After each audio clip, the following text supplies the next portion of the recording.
It's no secret that Tesla is the worst performing major stock of the S&P 500.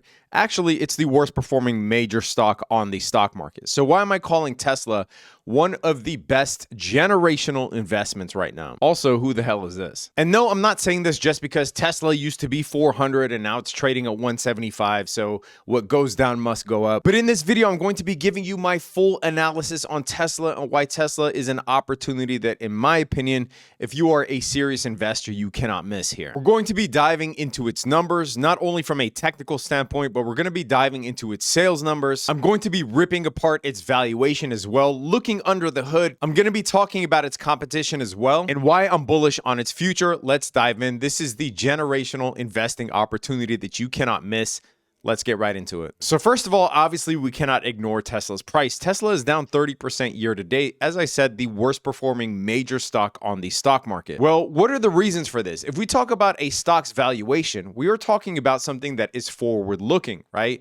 This is something that I think people ignore or really don't even know about the stock market, is that the stock market is not a reward system for previous results. It is a reward system for what the company should be able to do in the future. It is forward looking. That's why we have such things as multiples. That's why stocks trade at multiples, because you are trying to estimate what the company is going to do in the future. So back in 2020, coming out of the pandemic, when Tesla was not only growing at an insane pace, but it became profitable for the first time. Now, not only did Tesla become profitable, it was obviously shipping more cars than it ever has, and it was beating, every quarter was beat out by the previous one, but it was doing so at margins that were rarely ever seen in the car world. I mean, at some point, Tesla almost reached a 30% gross profit margin on its cars. This is unheard of, especially for EVs.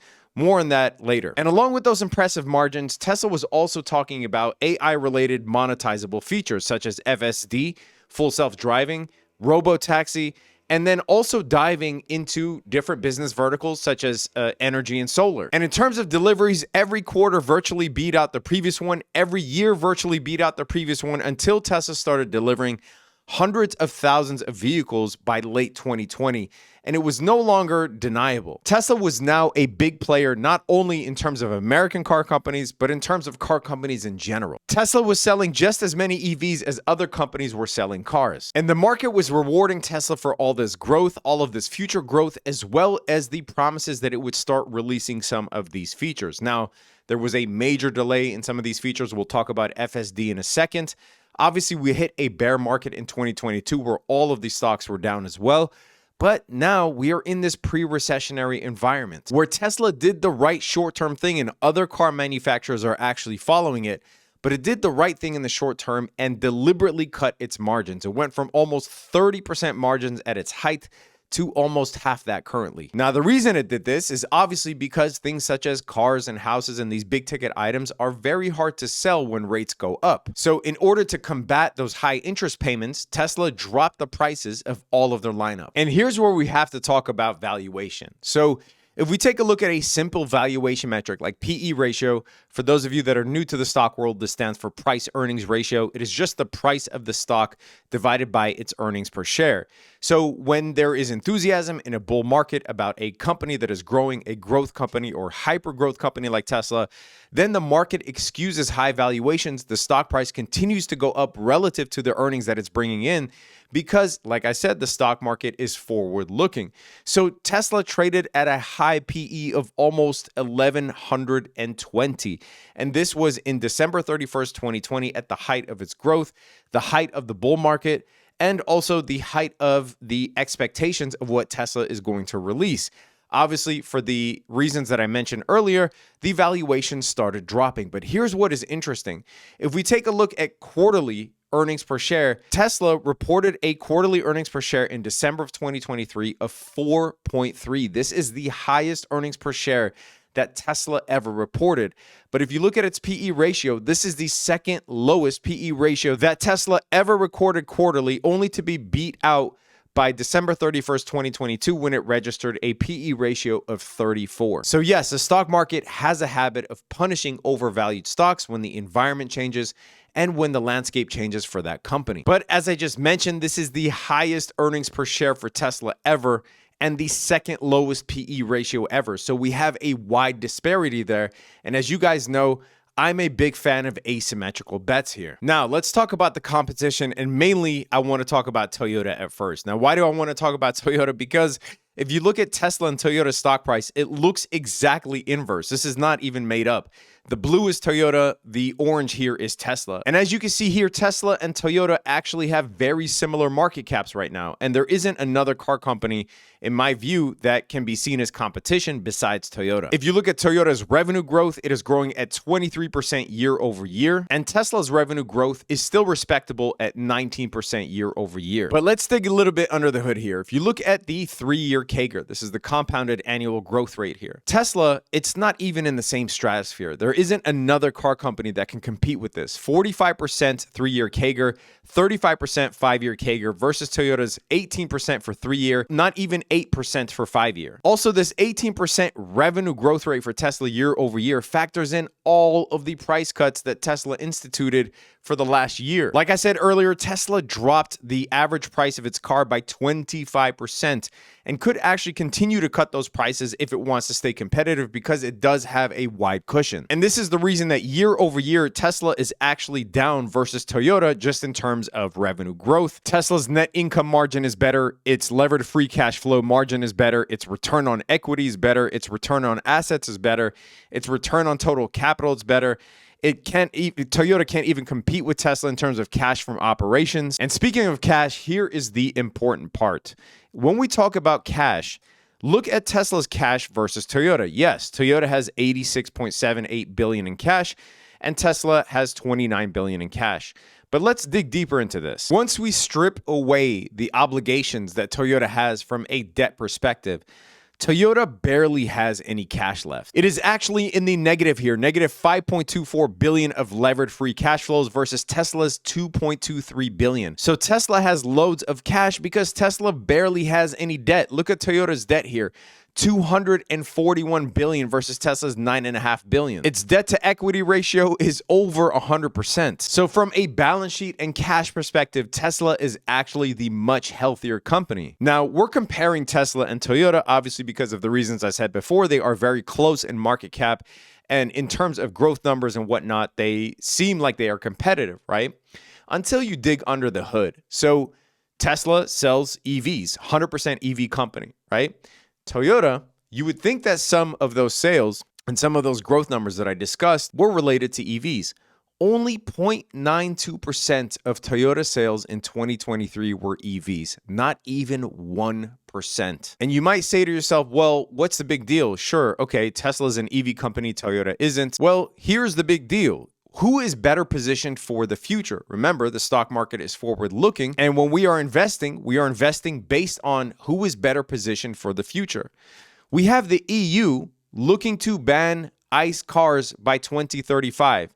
We have a bunch of states in the US looking to ban cars by 2035, ban ICE cars by 2035. If Toyota is the biggest competitor for Tesla and not even 1% of their sales amounted to EVs in 2023, we're not even going to be talking about GM. GM actually loses money on every EV that it produces. Here's a story from AP. Recently, General Motors is losing money on every electrical vehicle it sells, but the company says it's on track to generate mid-single-digit pre-tax profit margins in 2025 as it produces more higher-margin EVs, works out kinks in battery manufacturing, and sees battery cost reductions. This, to me, is very ambitious. When you have a company that can deliberately slash its margins, not only was it generating 30% profit margins on EVs, 30% profit margin is better than most car companies on regular cars, let alone EVs. When this company can deliberately slash its margins by half and still be in a better position than any other American car company, who would you rather invest in for the future? Let's see Ford. Does Ford have an answer? Let's see this record-breaking year for Ford's EV business. The good news is that the company posted a record quarter for electrical vehicle sales. Bad news is that means billions of dollars of losses in the near term. In the fourth quarter of 2023, Ford delivered 26,000 EVs. I'm just going to leave this here. Now, let's look at Ford's cute roadmap here. They are in the negative in terms of margins, and their goal is to get to 8% by end of 2026. All right, we shouldn't even be talking about this. What about other EV manufacturers? Fisker enters into dumpster fire territory. Why is that? Fisker issued a warning on March 18th that it was pausing production for 6 weeks and had just $121 million in cash and cash equivalents, 32 million of which was restricted or not immediately accessible. Basically, the company's going bankrupt. Do we even need to mention Lucid here? And lastly, let us talk about something actually exciting, is that Tesla started rolling out 1-month FSD free trial for qualified vehicles in the US. Now, they initially called this FSD beta, full self-driving beta. The early reports of this have been stellar, but I just want to pause here real quick and say, if no other EV company or company that manufactures EVs can really compete with Tesla in terms of margins for EVs, do you think that they are even close to competing with Tesla in terms of FSD or full self-driving? The closest is probably Toyota, and we'll talk about this in a second. But it's clear that the next stage of humanity's progress, at least as it relates to driving, is going to be centered around EVs. The stage after that is going to be centered around automated driving. Now, Tesla has smartly been installing cameras into its cars for years, so they don't have to rely on expensive LiDAR type of equipment. They've been collecting data on roads, on drivers, etc. So their FSD is miles ahead in terms of research and development. And then after the weekend, they changed the name from FSD Beta to FSD Supervised. Now, based on this early release and based on some of the anecdotal feedback that we've seen, if they've given every single Tesla owner who doesn't have FSD a 1-month trial, and FSD works like a charm, how many of those cars are actually going to stay with a paid FSD subscription? Going back to what I was talking about, stock price, right? All of the enthusiasm that was built in here about FSD, and then when FSD was majorly delayed, well, now it looks like we are in the early stages of monetizing FSD. And if you think that it's only Tesla that is chasing FSD, no. I mean, as I said, look at its biggest competitor, Toyota. Toyota's FSD is actually, this is a corny name, it's called Chauffeur. For those who cannot or choose not to drive, Chauffeur technology enables a vehicle to drive on its own. We're also developing Toyota Guardian, where the driver and AI system share roles, taking advantage of individual skills. So Guardian is the assisted driving, but the full self-driving is called Chauffeur. But because Tesla was so forward thinking by installing all of these cameras very early on, they do not have expensive R&D costs anymore associated with trying to improve FSD. Yes, there are going to be running costs, but as you could see from their margins, that cost doesn't dig into their margins, especially in a normal rate environment. So that brings me back to the question of valuation and margins. What do you think is going to happen when the economy finally normalizes? Yes, there could be a lot of pain in the short term, which Tesla is setting up for. And like I said, if they can cut their margins in half, but still have better margins than most of the car companies, what do you think is going to happen once the economy eventually normalizes, whether that's 2025, 2026, whatever? These margins are going to go back to the 30% mark or near 30% mark that Tesla achieved. The average is 22%, which is 5%. Right now is 5% lower than that. And by the way, Tesla was always able to produce high margins. Like even going back to 2014, you look at their margins, they are very impressive, even when the company wasn't profitable. Now, with that said, I'm recording this before Tesla actually releases its Q1 2024 deliveries. So what am I expecting from a price standpoint? Well, Q1 is usually actually the worst quarter for Tesla in terms of deliveries. And we can see here that Q1 leads up to earnings, right? So you have Q1 deliveries, and then in April, you tend to have earnings for Tesla. And that is usually when Tesla bottoms out. This was the case in 2020. We bottomed out in May. This was the case in 2021. We bottomed out in May, June. This was the case in 2022. During the bear market even, we bottomed out in May.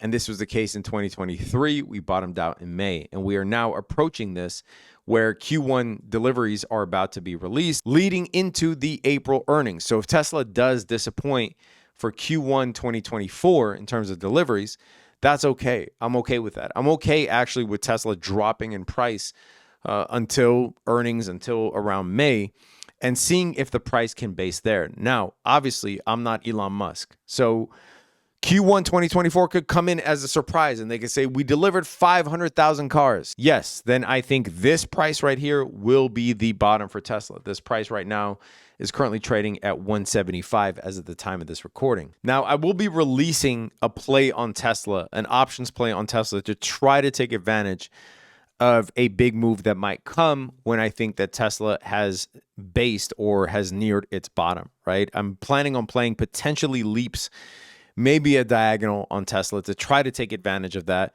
I haven't yet decided. I will definitely be sending it out in the Academy. So if you want my most up-to-date plays, not only on Tesla, but on everything else, link is in the description below. I believe that these leaps at the right time can provide a life-changing amount of money. Now, lastly, I want to leave you with this right here. This is the discounted cash flow model valuation for Tesla. And I believe that if you take a look at these numbers, this is actually very conservative, right? So 5% growth for 2024, 19% revenue growth 2025, 19, 14, 15, right? And if you take a look at its net profit margins, this is also pretty conservative all across the board here. If you use a discounted rate of 7.6, which is right in the middle of its range here, you get a valuation or a price for Tesla of 218.42, which represents a 24% upside from here. And this, to me, is actually a very modest valuation. So, like I said, I will be sending out my Tesla plays in the Academy. I am going to be waiting for Q1 deliveries and seeing if we can get a basing right after April earnings on Tesla. At that point, I would likely institute some sort of heavy options play in order to take advantage of a Tesla price hike. But in terms of an investment, yes, I'm okay, obviously, buying Tesla here in 175. I'm okay if it drops down to the 150s, buying Tesla at that point as well. I think that at these prices here, you cannot go wrong dollar cost averaging into Tesla. Now, if you disagree with me, then I would be happy to hear why, right? I always tell you guys, do not just invest in a ticker symbol. Don't invest in something because someone said it on a YouTube video. Look at my analysis. Look at the analysis on your own. Look at the numbers that I laid out. The competition with, or non-competition with Toyota, with Ford, with GM, with Fisker, with Lucid. Look at how Tesla is positioned for what is going to be a huge shift in how humans drive around the world, right? We have many regions of the world that are banning ICE cars. What is the next level after EVs? It is full self-driving, and Tesla is better positioned, in my view, than any car company to take advantage of this new landscape, both obviously in terms of EVs, but then in terms of full self-driving. I don't think any other car competes while, and this is very important, being able to maintain healthy margins. Leave it in the comment section below. Let me know if you agree with me. Sign up if you want access to the Academy and you want my plays in real time. I gave you guys IWM. I gave you Google, which just hit a new all-time high today. Obviously, S&P 500 and NASDAQ. I gave you a long on gold. I gave you Bitcoin at 38K. So make sure you sign up below if you want the full gamut of my plays. Subscribe to the channel. Hit that notification bell. Stay safe out there, traders. Peace.